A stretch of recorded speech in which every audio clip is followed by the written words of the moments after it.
अब हमारा टॉपिक है PN junction diode as a rectifier, यानी पीएन जंक्शन डायोड रेक्टिफिकेशन का काम भी करता है। रेक्टिफिकेशन मीन्स ये एसी को डीसी में कन्वर्ट करता है। तो सबसे पहले हम एसी और डीसी का एक ब्रीफ आइडिया ले लें। देखो, ये है हमारी बैटरी, डीसी बैटरी। अगर हम इससे कोई वायर ऐड कर दें तो प्लस इलेक्ट्रॉन का फ्लो होता है इस तरह से इस सर्किट में, और इसके अपोजिट करंट चलता है इस तरह से, कंटिन्यूस घूमता है करंट इस तरह से, ठीक है, सर्किट में। ये है हमारा डीसी करंट। क्या है? DC current. और अगर हम एसी सोर्स से इस वायर को ऐड करें तो वही एसी करंट जो होता है वो, ये पोलरिटी पॉजिटिव है नेगेटिव, पॉजिटिव से नेगेटिव तरफ करंट एक बार तो ऐसे फ्लो होगा, उसमें ऑल्टरनेट करंट है, अपनी डायरेक्शन को चेंज करता है। एक बार तो ऐसे फ्लो हुआ ये, और अगली बारी में तुरंत इसकी पोलरिटी चेंज, और अगली साइकिल इसकी ऐसे चलती है। तो ये एक बार ऐसे, फिर इस तरह से ये अपनी डायरेक्शन को ऑल्टरनेटली चेंज करता रहता है, अपनी वैल्यूज़ को भी, मैग्नीट्यूड को कंटिन्यूसली चेंज करता रहता है, ठीक है। तो ये है एसी का कॉन्सेप्ट, ठीक।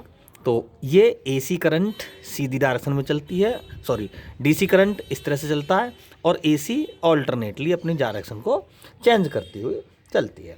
तो अब हम कुछ ऐसा ही सिस्टम बनाएंगे पीएन जंक्शन डायोड को रेक्टिफिकेशन, यानी इससे हम एसी को डीसी में कन्वर्ट करेंगे। तो यहाँ दो प्रकार के रेक्टिफिकेशन पढ़ेंगे हम, एक तो हाफ वेव और दूसरा फुल वेव। तो अभी हम पढ़ेंगे half wave rectification. Half wave rectification में देखो, इसमें वन डायोड यूज़ होता है। तो डायोड का सिंबल होता है कुछ ऐसा, ठीक है। ये डायोड है, और जैसे ही हम इस पर एक एसी सिग्नल अप्लाई करेंगे, तो थोड़ा सा इसका सर्किट बना लेते हैं।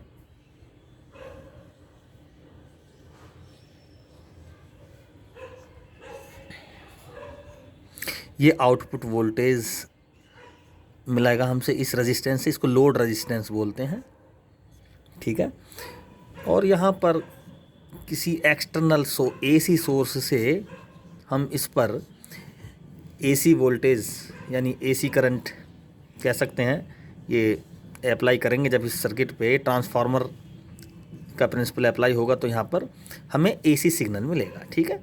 तो एसी सिग्नल का हमें पता ही है किस तरह से चलता है। एक बार अपर हाफ साइकिल, और दूसरा इसमें अपर हाफ, और इस तरह से ये लोअर हाफ हमने ब्लू कलर से दिखाई है, ठीक है। तो ये डायोड D1 है, ठीक है। तो यहाँ से देखें ज़रा, हमें अभी बताया कि एसी करंट किस तरह से चलता है। एक बार तो ये क्लॉकवाइज, ये cycle upper half cycle clockwise है, ये ऐसे चलेगी, ठीक है।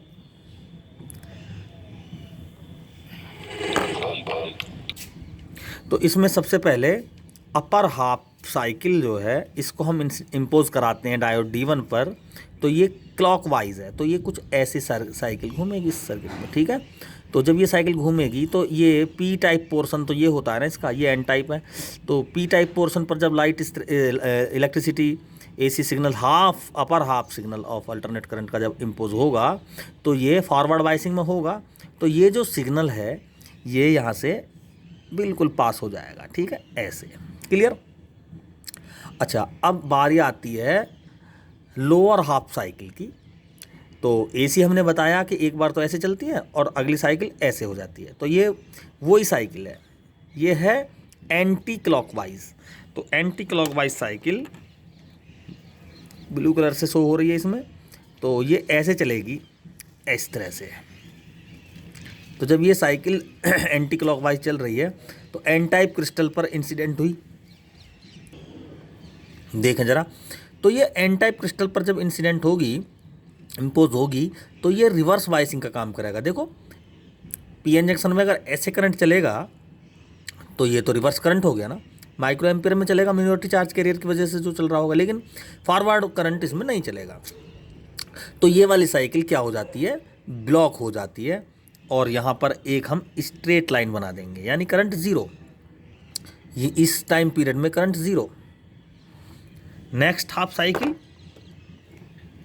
नेक्स्ट हाफ साइकिल फिर मिलेगी और नेक्स्ट फिर एब्सेंट। इस तरह से जो ये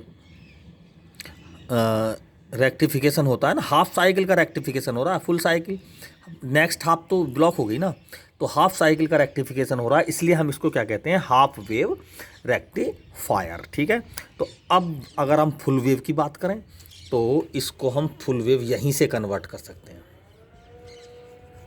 फुल वेव रेक्टिफिकेशन में देखें तो उसमें दो डायोड यूज होते हैं। एक डायोड हम यहाँ पे लगा देंगे इसको, ठीक है, PN, ये डायोड D2 हो गया, ठीक, ये D2 डायोड हो गया।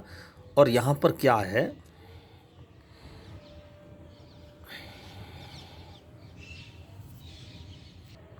तो यहाँ पर देखें ये लोड रेजिस्टेंस, यहाँ से आउटपुट मिलेगा किसमें, फुल वेव रेक्टिफिकेशन में। इसमें दो डायोड लगे हुए हैं। तो देखो सबसे पहले वही पहली साइकिल को हम इम्पोज कराते हैं सर्किट में। AC साइकिल है ये, तो AC साइकिल तो हमें पता, पहले तो ऐसे घूमेगी करंट, फिर इस तरह से जानी है। तो पहले हम क्या काम करते हैं, पहले अपर हाफ साइकिल को देखते हैं। तो ये कैसे चलेगी इस सर्किट में, कुछ इस तरह से चलेगी, ठीक है, ऐसे क्लॉकवाइज। तो इसके में D1 डायोड क्या हो जाता है, एक्टिव होता है, इसमें फॉरवर्ड बायसिंग में होता है, करंट कंडक्ट करता है। ठीक है, तो इस साइकिल को हम ये इस तरह से बना सकते हैं। ठीक, अच्छा, पहले हाफ वेव में भी ये कंडक्ट हो गई थी, अभी भी कंडक्ट हो गई। ठीक, अब सेकंड हाफ साइकिल या लोअर हाफ साइकिल है ये, जब हम इसको देखेंगे तो ये कैसी है, ये है एंटी क्लॉकवाइज। तो ये साइकिल कैसे मूव करेगी, इसमें कुछ इस तरह से चलेगी सर्किट में, ऐसे। तो जब ऐसे चलेगी तो देखो D2 जो डायोड है ये क्या हो गया, ये फॉरवर्ड बायसिंग में हो गया, तो ये करंट को कंडक्ट कर लेगा। ठीक, यानी पहली साइकिल तो D1 डायोड ने कंडक्ट की, फॉरवर्ड बायसिंग में हो गया। ये करंट पास होकर कहाँ जाएगा, ये अंदर नीचे को नहीं जाएगा, क्योंकि नीचे को ये वाला जो डायोड है अपर सर्किट के लोअर सर्किट में नहीं जाएगा, क्योंकि ये जो डायोड है इसका N पोर्शन पर टकराएगा, ये रिवर्स बायसिंग का काम करेगा। ऐसे ही next half cycle D2 diode जो है ये नेक्स्ट हाफ साइकिल के लिए फॉरवर्ड का काम करेगा, लेकिन ये सिग्नल ऊपर को नहीं जाएगा। क्यों, क्योंकि N टाइप से टकराएगा, ये क्रिस्टल से रिवर्स हो जाएगा। तो इस लोअर हाफ साइकिल के लिए D1 रिवर्स बायसिंग का काम करेगा और D2 फॉरवर्ड बायसिंग का काम करेगा। अपर साइकिल के लिए D1 फॉरवर्ड बायसिंग का काम करेगा और D2 रिवर्स बायसिंग का काम करेगा। अब देखते हैं ज़रा करंट की डायरेक्शन।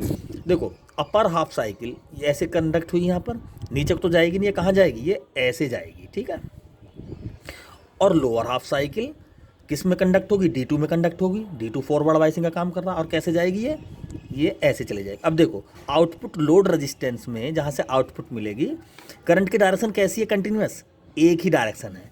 और एक डायरेक्शन किसकी होती है, DC करंट की होती है। यानी AC करंट में तो डायरेक्शन चेंज हो रही है, लेकिन इस सिस्टम ने, दो डायोडों ने मिलके जो हमें आउटपुट दी वो ऐसी करंट दी जिसमें डायरेक्शन सेम है।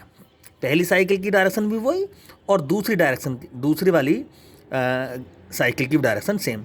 यानी पहली डायरेक्शन ये हो गई, दूसरी डायरेक्शन भी इस तरह से हम बना सकते हैं इसको। ठीक है, दूसरी डायरेक्शन भी यहाँ पर इस तरह से फिल हो गई। ठीक, ये रहा।